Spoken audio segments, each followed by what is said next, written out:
So we've been following this chip shortage very, very closely.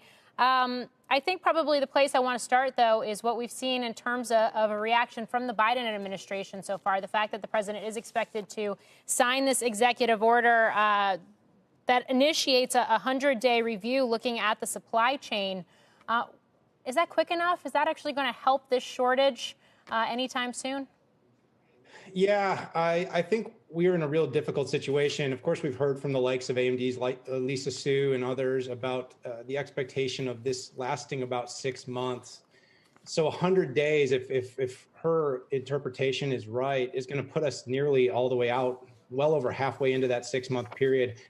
And I really do wonder, Morgan, are we able to shorten this delay at all with any action that could be taken right now based on what got us here, right? Which was companies cutting forecasts, getting stuck in the back of lines, automotive industry missing our estimates that chips for smartphones wouldn't be needed. I think the Biden administration really needs to focus on how do we not allow this to happen again?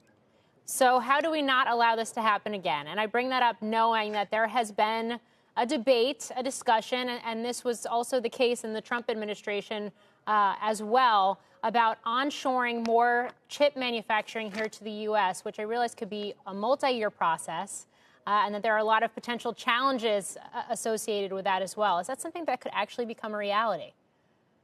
It's something we have to look at very closely. The economics of it are globally, anytime a fab has been built, it's almost always had some sort of government subsidy. And generally speaking, the economics are pretty good. And a lot of people talk about the jobs that would be created in the fabs, which is part of it. But you have to realize there's a whole economy around the semiconductor industry. You know, you build the fab, but there's also sourcing the materials, there's manufacturing, there's distribution.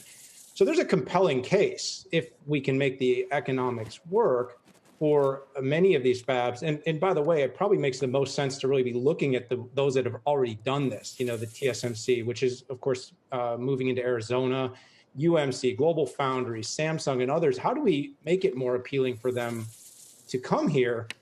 Because there's also the national security side of this as well. So there's economics, there's national security. There's a lot to consider here. But yes, onshoring more of this could certainly drive more capacity. Shepard Smith here. Thanks for watching CNBC on YouTube.